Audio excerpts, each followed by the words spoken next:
제목을 따라서 하겠습니다. 풍랑을 만났을 때. 몬스터 스톰이라고 불려지기도 하고 퍼펙트 스톰이라고 불려지는 허리케인 샌디가 지나갔습니다. 허리케인 샌디는 지나갔지만 허리케인 샌디가 상처를 낸 그 상처가 얼마나 큰지 이곳엔 사회적, 경제적으로 그 미치는 파장이 매우 큽니다. 이번에 온 태풍은 108년 만에 온 폭풍이라고 말합니다. 이번에 태풍이 얼마나 컸는지 전 세계적으로 방영이 되다 보니 한국에서 전화 잘 안 했던 친구들까지도 전화를 합니다. 괜찮느냐? 또 한 번은 독일에 있는 친구가 전화를 했습니다. 괜찮느냐? 한 번도 전화한 적이 없고 그냥 보고 그리고 한참 지났었는데 위기의 상황에 누가 있다고 생각을 하니까 그 안부를 전하는 전화를 한 것을 보면 이 태풍이 얼마나 영향을 끼쳤는지를 알 수 있습니다. 우리는 매스컴을 통해서 그 피해가 얼마나 심각한지를 보고 있습니다. 물이 들어오지 않고 전기가 나가고 나무가 부러지고 부러진 나무에 차가 파손되고 집이 무너지고 흔적 없이 집이 날아가고 집 앞에 산더미 같은 쓰레기가 그리고 집 앞에 산더미 같은 모래가 몰려들고 날씨는 추워지는데 히팅 나오지 않고 풍랑의 여파는 경제적 손실을 줍니다만 경제적 손실뿐만 아니라 많은 사람들의 마음을 무겁게 만들고 있습니다. 우리 교인들도 예외는 아니었어요. 전기가 들어오지 않고 물이 나오지 않아 고생을 합니다. 지금까지 전기가 들어오지 않고 히팅이 안 들어오는 우리 그레인에게 있는 우리 식구들도 있습니다. 일도 나갈 수 없습니다. 하루를 벌어야 그 하루 일당이 필요한 우리들의 삶인데 일도 나갈 수 없습니다. 여러 가지로 힘든 한 주간이지만 그래도 감사한 것은 우리의 삶에 우리의 건강과 생명이 지켜졌다는 사실에 우리는 감사할 뿐입니다. 성경에도 풍랑에 대한 이야기가 많이 나옵니다. 예수님께서 갈릴리 호수에 지나갈 때 배에 고물에서 주무시는데 큰 풍랑이 나니까 제자들이 그 풍랑 때문에 죽게 되었다고 소리를 지른 적도 있고 또 제자들이 예수님 없이 갈릴리 바다 건너가려다가 풍랑을 만나니 죽게 될 때에 예수님께서 바다 위를 건너오셨다는 말씀도 복음서에 있습니다. 풍랑은 이렇게 성경에도 가깝게 있는 이야기입니다. 특별히 오늘 본문에는 사도 바울이 당한 풍랑 이야기가 나옵니다. 사도 바울을 포함한 276명의 승객들이 알렉산드리아라고 하는 배를 타고 지중해를 건너 로마, 이탈리아로 향하고 있었습니다. 그 276명의 승객들 안에는 바울을 비롯한 죄수들 있었고 또 선장과 선주에게 자신을 의탁하고 하는 선원들이 있었고 또 그리고 호송하는 군인들과 백부장도 있어 이 다양한 사람들이 모인 이 배가 지중해를 건너 이탈리아로 향하고 있었습니다. 그런데 갑자기 이 배가 풍랑을 만나게 됩니다. 얼마나 큰 풍랑이었는지 샌드라고 부르지 않고 광풍이라고 불렀습니다. 14절에 광풍이 대작하고 미친 바람이라는 거예요. 광풍이 대작하고 또 18절에는 풍랑이 극심하고 얼마나 풍랑이 있었으면 풍랑이 극심하고 20절에는 살아날 가망, 구원의 가능성이 전혀 없다고 그렇게 표현했습니다. 배 안에 있는 사람들은 이 허리케인, 이 유라굴라 풍랑이 얼마나 큰지 저건 광풍이야. 미친 바람이 아니고는 저렇게 부를 수가 없지. 그리고 밀어치는 파도, 바람, 그 속에서 생과 사의 싸움과 자연과의 싸움을 처절하게 하고 있었습니다. 14일 동안 270명은 죽음의 공포와 두려움에 떨면서 배 안에서 살겠다라고 하는 일념 가지고 14일간 사투를 벌이고 있었습니다. 유라굴라 풍랑은 인간이 의지하고 자랑했던 화물을 뜯어버려야 하고 선박의 기구를 뜯어버려야 하고 그리고 먹는 음식까지도 배를 가볍게 하기 위하여 밀을 바다에 던져야만 하는 상황이 되었습니다. 오직 한 가지 생명 살리겠다고 나머지 부수적인 것들은 다 바다에 던지게 되었습니다. 현재의 목숨이 살아있다는 사실이 중요했고 침몰되지 않는 것이 중요했고 살아남는 것이 그들의 유일한 소원이었습니다. 이런 풍랑을 만날 때 인간의 힘이 아무것도 아닌 것을 느끼게 됩니다. 풍랑을 만나면 나도 모르게 자연의 힘 앞에 우리는 겸손해지고 자연의 힘을 가지고 있는 자연을 컨트롤하는 우리 주님 앞에 우리는 겸손하게 됩니다. 유라굴라 풍랑이 인간의 나약함을 보여줍니다. 선장에 자랑하는 배도 그 배를 다루는 자신의 기술도 아무 힘이 없고 선주가 자랑하는 화물 물질도 아무 소용이 없고 로마 백부장이 자랑하는 권세도 풍랑을 어찌할 수 없음을 보여주고 있기에 풍랑을 만나면 물질도 할 수 없고 권세도 할 수 없고 기술도 할 수 없음을 알아 인간은 겸손하게 된다는 것입니다. 저는 여러분도 보셨지만 이번 풍랑이 지나간 자국을 TV에서 영상으로 보여줍니다. 요즘은 인터넷이 발전하고 그 전화기가 스마트폰이 발전하니까 그냥 찍어서 방송국으로 보내는데 아마 여러분도 보셨을 거예요. 커다란 배가 육지 위로 올라왔어요. 어떻게 그 배가 올라오겠어요? 육지 위로 올라와 철로 위에 있는 사진.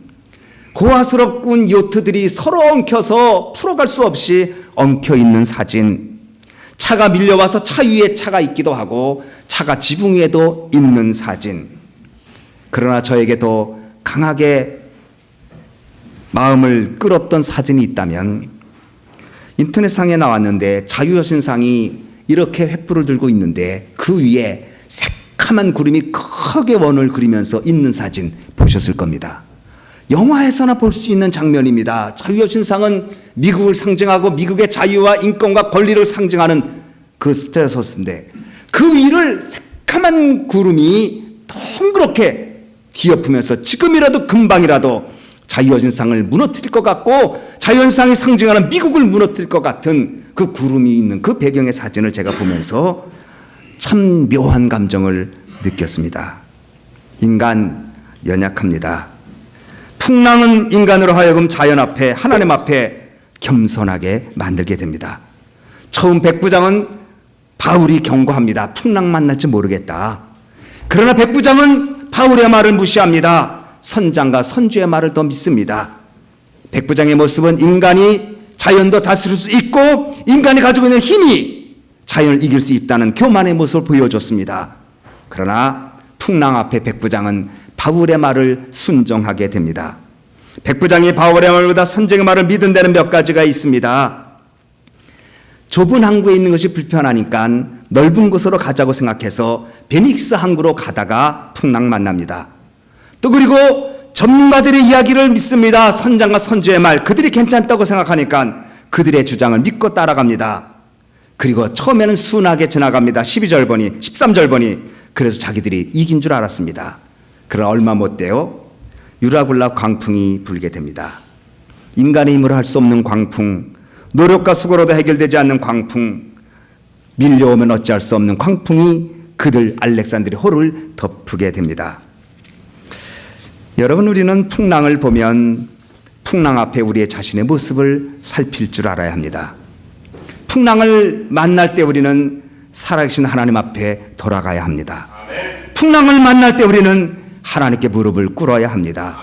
저는 이 풍랑으로 인해서 풍랑이 풍랑으로 끝나거나 재난이 재난으로 끝나지 않는 길은 미국이라든지 또 아니면 우리라 모든 한국 우리 교포들이 하나님 앞에 무릎을 꿇는 역사가 있을 때 재난이 아니 되는 줄 분명히 믿는 것입니다.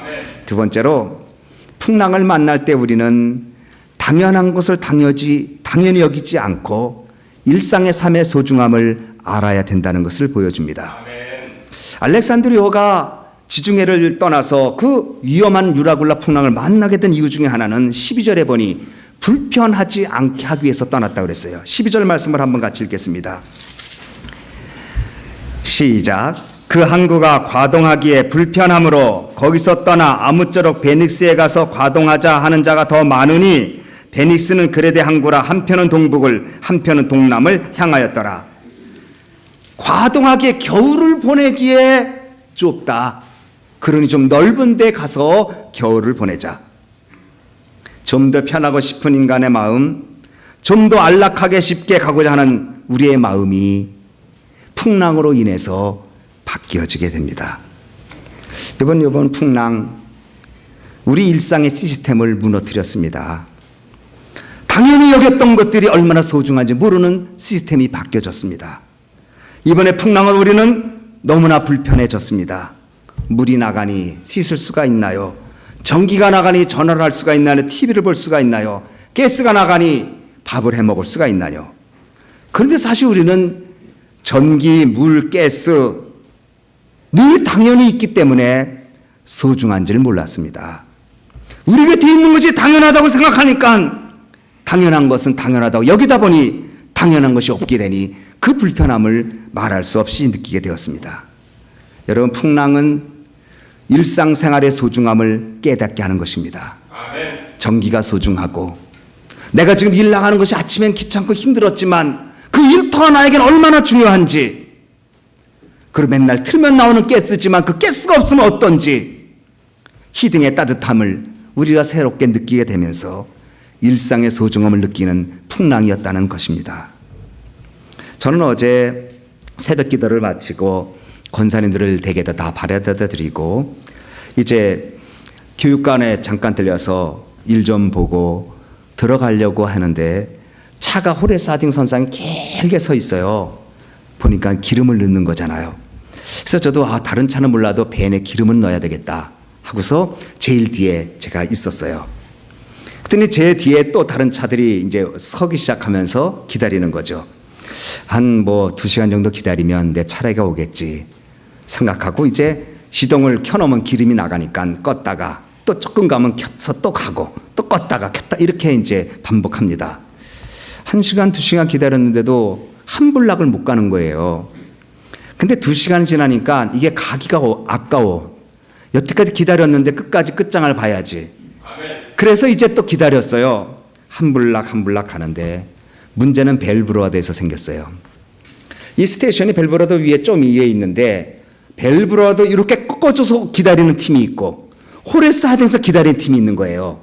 한 팀만 기다리면 이게 순서적으로 들어가는데 여기서 들어오는 팀도 기다리고 우리도 들어가니까 이게 딱 부딪히고 또 차가 이걸 지나가야 돼요. 벨브로아드 선상을. 지나가는 차가 엉키고 랩턴하는 차가 엉키다 보니까 기다리는 차가 빠져나가야 되고 기다리지 않은 차가 들어오게 되고 이거 아주 복잡하게 됐어요. 여기서 문제가 생겨서 근데 한 인도 여자분인 것 같아요. 나오더니 울부짖는 거예요. 내가 7시간 기다렸다는 거예요. 새벽에 7시간 기다리는데 지금 이렇게 엉키면 어떡하냐고 소리를 막 질러요. 7시간을 기다렸어요. 그렇지만 저는 벤에 기름을 넣어야 돼요. 그래야 예배를 드리고 성도님을 픽업해야 되니까. 그걸 보면서 마음이 안타까웠지만 저 바로 이 앞에서 그런 건 아니었고요. 있었어요. 어찌하든 그래도 경찰이 오고 교통정리하기 시작하는데 하여간 저도 가까스로 그 큰 벤을 빠져서 자리에 섰어요. 기다렸어요. 한 블락을 1시간 또 기다리는 거예요. 왜냐하면 당연하죠. 기름 한 번 넣는데 5분 걸리잖아요. 한 차가 기름 넣으려면 5분 걸리면 10대가 있으면 50분이 기다려줘야 되는 거예요. 기다렸어요. 제 차례가 왔어요. 이제 가득 채우자. 그래서 내일 기름 없는 분을 다 모시고 교회로 와야지. 근데 딱 썼어요. 올리 캐시 30불. 그때 제가 가서 따졌어요. 내가 길에서 소비한 기름이 30불이 넘는다. 이 배는 더 가득 채워라. 안 된다. 거기서 어떻게 하겠어요? 30불 넣고 5개론 넣었어요. 2칸 기름 올랐어요. 그리고 집으로 이제 왔는데 5시간 반을 기다렸어요. 이 정도 돼야 목회하는 거 아니겠어요? 그동안 우리는 기름 스테이션에 가면 기름 그냥 콱콱 넣었어요. 그것도 골라 넣었어요. 좋은 기름, 나쁜 기름. 아무 데나 가면 기름을 채울 수 있었어요. 나오라면 금방 나갔어요. 이제는 기름이 아까워서 나오라도 못 나가. 오라 그럴까 봐 겁나. 교회도 못 나오는 형편이니 자동적으로 전략되고 자동적으로 기름의 소중함을 느끼고 자유롭다고 아무 데나 다니는 게 아니구나. 불편해지기 시작했어요. 그러나 여러분, 편안한 것만이 능사가 아니에요. 불편을 알아야 해요. 풍랑이 임하는 것은 일상생활에 내가 편하게 누리던 것들이 얼마나 소중하다는 것을 느끼게 되는 계기라는 것을 여러분 믿으시기 바랍니다. 우리는 일 갈 때 오늘 이 일 또 쉬면 안 되나 그런 분들 얼마나 많았어요. 하루 쉬고 이틀 쉬고 3일 쉬고 4일 쉬고 자꾸만 쉬고 싶네. 이거 어떻게 되겠어요? 일이 힘들었지만 일을 못하니까 답답하고, 삶의 현장이 힘들지만 삶의 현장이 안 나가니까 괴롭고, 그것이 소중한 것을 이번에 우리 모두가 알게 됐어요. 교회는 어떻습니까? 성도님들, 부흥회를 연기할 정도 아니었어요. 저는 웬만하면 그냥 하려고 그랬어요. 그런데 카톡이 오는데 가스가 없다는 거야, 가스가. 그러니 못 오잖아요. 할 수 없다. 강사 목사님 전화 드렸어요. 목사님이, 황 목사님, 나도 가스가 없어. 우리는 일상생활의 소중함, 당연하다고 생각하는 것들의 소중함을 느낄 때 풍랑이 유익이 되는 줄 믿으시기 바랍니다. 가정의 아내가 당연히 옆에 있는다고 생각하지 마십시오. 소중하고, 남편이 당연히 옆에 있다고 생각하지 말고 소중하고, 교회가 당연히 있는 곳이다라고 생각하지 말고, 정말 이 소망 공동체가 정말 소중하구나 느끼는 그러한 그러한 풍랑이 되면, 힘들고 어려웠지만 불편했지만 여기에 유익이 있는 줄 믿으시기 바랍니다. 신앙생활은 어찌 보면 불편을 만드는 것입니다. 주를 위해서 주일 성수하고 헌금을 드리고 기도 생활하고 봉사하고 교회 나오는 것이 어찌 보면 불편할 수 있어요. 자유를 묻는 것이니까. 그러나 그 자체가 좁은 길이고 진리의 길이고 천국의 길 가는 길이고 행복의 길이기 때문에 불편한 그 길을 가를 수 있는 믿음이 이 풍랑을 통해서도 우리가 영적 교훈을 삼는 여러분 되어지기를 주님의 이름으로 축원합니다.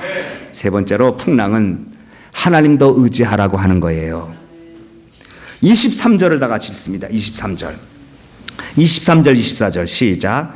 나의 속한 바 곧 나의 섬기는 하나님의 사자가 어젯밤에 내 곁에 서서 말하되, 바울아 두려워 말라, 내가 가이사 앞에 서야 하겠고 또 하나님께서 너와 함께 행선하는 자를 다 내게 주셨다 하였으니. 이렇게 말해요. 나의 속한 바 나의 섬기는 하나님의 사자가 어젯밤에 내 곁에 서서 말하되. 여러분, 풍랑은 곁에 계신 주님의 음성을 듣는 때가 되어야 합니다. 성령을 보혜사라고 말하는데 보혜사는 파라클레토스라는 말입니다. 파라클레토스라는 말은 옆에 계시다라는 뜻입니다. 보혜사라는 말은, 오늘 사도 바울이 풍랑 중에 주님이 멀리 계신 것이 아니라 옆에 계셔서 말씀해 주셨다고 말씀했으니, 오늘 풍랑 중에 여러분의 삶에 주님이 옆에 계셔서 여러분에게 말씀하시고 은혜 주시는 줄 믿으시기 바랍니다. 풍랑 중에는 말씀을 들어야 합니다. 사도 바울이 그 풍랑 중에 주님이 옆에 서서 말씀하시되 바울아 두려워 말라고 말씀하셨다는 거예요. 여러분, 풍랑 중에 말씀을 가까이 해야 합니다. 풍랑 중에 하나님 말씀을 믿어야 합니다. 풍랑 중에 하나님 말씀을 붙잡아야 합니다. 풍랑 중에 내게 말씀한 그대로 되리라고 하신 하나님 말씀을 믿을 때에 그 풍랑은 여러분의 삶을 유익하게 하는 축복으로 다가오게 될 것입니다. 풍랑 중에 들은 말씀은 첫 번째 용기를 주었습니다. 24절에 두려워 말라. 풍랑은 우리를 두려워하게 하지만 주님은 두려워 말라고 말씀합니다. 인생의 풍랑을 만날 때, 인생의 광풍이 밀려들 때 주님은 우리에게 말씀하십니다. 옆에 서서 두려워 말라고 말씀하십니다. 여러분, 두려워하는 일이 있습니까? 걱정하는 일이 있습니까? 앞길이 보이지 않습니까? 옆에 서 계신 주님이 두려워 말라고 말씀하시는 말씀을 믿으시기 바랍니다. 두 번째로, 주님은 옆에 서서 희망을 말씀하셨습니다. 내가 가이사 앞에 서야겠고, 안 죽는다는 거죠. 아무리 풍랑이 있어도 사명이 있는 한 죽지 않는다. 리빙스턴은 말했습니다. 그가 아프리카에서 선교하고 돌아왔을 때 그에게 질문했습니다. 젊은 청년이 어떻게 여기까지 그 힘든 일을 이기고 살아왔습니까? 리빙스턴이 말했습니다. 사명이 있는 한 죽지 않는다. 풍랑이 죽이는 게 아닙니다. 사명을 끝내면 하나님이 데려가셔야 죽는 겁니다. 사도 바울은 가이사 앞에 서야 합니다. 그러게 풍랑이 그를 죽이지 못합니다. 여러분, 사명이 있습니다. 하나님 여러분 버리지 아니하십니다. 여러분의 사업도, 여러분의 앞날도, 여러분의 자녀도 하나님이 여러분을 책임져 주시는 믿으시기 바랍니다. 이것이 믿음입니다. 그리고 사도 바울은 이렇게 얘기합니다. 25절 다 같이 읽습니다. 시작. 그러므로 여러분이 안심하라. 나는 내게 말씀하신 그대로 되리라고 하나님을 믿노라. 여러분 안심하십시오. 나는 내게 말씀하신 그대로 된다는 그 하나님의 말씀을 나는 믿습니다. 여기 안심하라는 말은 용기 내라는 말입니다. 힘을 내십시오. 힘을 내십시오. 우리 주님이 계십니다. 풍랑을 보면 낙심합니다. 풍랑을 보면 절망합니다. 풍랑을 보면 좌절합니다. 풍랑을 보면 아무것도 할 수 없습니다. 그러나 하나님의 말씀을 의지하면 용기 내서 힘을 내서 풍랑을 이기는 줄 믿으시기 바랍니다. 마지막으로 풍랑은 우리로 하여금 나눔과 감사를 요구합니다. 사도 바울은 이 절망적인 상황에 다들 먹지 못하고 있을 때 사도 바울이 그들을 위로하고 이렇게 말합니다. 33절 말씀 다 같이 읽습니다. 33절부터 35절 시작. 날이 새어가매 바울이 여러 사람을 음식 먹으라 권하여 가로되 너희가 기다리며 먹지 못하고 줄인 지가 오늘까지 열나흘인즉 음식 먹으라 권하노니 이것이 너희 구원을 이하는 것이요 너희 중에 머리턱 하나라도 잃을 자 없니라 하고 떡을 가져다가 모든 사람 앞에서 하나님께 축사하고 떼어 먹기를 시작하매 저희도 다 안심하고 받아 먹으니. 풍랑은 우리에게 나눔을 가르쳐주고 감사를 가르쳐줍니다. 풍랑은 우리로 하여금 우리가 소유했던 것들을 풀어서 풍랑 중에 있는 사람, 굶주린 사람에게 관심을 가져야 한다는 것을 보여줍니다. 풍랑은 우리로 하여금 잃어버린 것만 보게 하는 것이 아니라 생존하고 있는 것을 감사하는 감사를 가르쳐줍니다. 풍랑은 우리로 하여금 감사를 배우게 합니다. 잃어버린 것에 대한 것, 당연한 것에 대한 것, 존재하는 것에 대한 감사를 풍랑은 가르쳐주고 있습니다. 고난이 고난으로 끝이 나는 것은, 풍랑이 풍랑으로 끝이 나는 것은 감사와 나눔이 없을 때 끝이 나지만 고난이 고난이 아니고 풍랑이 풍랑이 아니고 여기 하나님의 뜻을 기다리는 사람은 나눔과 감사가 있어야 되는 것입니다. 그러므로 이번에 우리 풍랑 중에 계신 분들을 위로하시고 또 나눠주시고 또 함께 먹고 함께 더불어 믿음으로 나가는 여러분 되어지기 바랍니다. 또 그리고 우리 교회 밖에 있는 사람들 중에 어려운 사람들에 대한 관심과 기도로 나눠주기 바라고 또 하나 감사를 잊어버리지 마시기 바랍니다. 집에 물이 들어오고 일주일 일을 못하고 그리고 전기가 나가 고생하고 가스가 없어서 어찌할 수 없는 많은 불편함이 있지만 그래도 생명을 연장시켜 주셨구나. 그리고 이 가운데 하나님 우리가 살게 하셨구나. 물론 생명을 잃은 분들도 계셔서 마음이 안타깝지만 그래도 하나님 나를 이렇게 생존케 하시는구나. 여기에 감사, 여기에 감동이 있어지는 여러분 되어지기를 바랍니다. 알렉산드리아호는 이 와중에 광풍에 대적하는 과정에 사도 바울 한 사람 때문에 276명이 살아났고 그 배는 한 섬에 걸렸는데 멜리데라는 섬에 걸렸습니다. 거기에 내려보니 거기에 추장 보블리오라는 사람이 10병이 걸렸는데 사도 바울이 고쳐주고 그것에 복음의 역사를 이루게 되었습니다. 그리고 로마로 가게 되었습니다. 여러분의 삶에 목적이 있지요. 로마가 목적일 수 있고 풍랑이 막지 못합니다. 풍랑을 이기는 길은 바로 우리가 풍랑을 만날 때에 어떠한 삶의 자세를 가지고 사느냐에 따라 풍랑이 아니라 이 풍랑 2년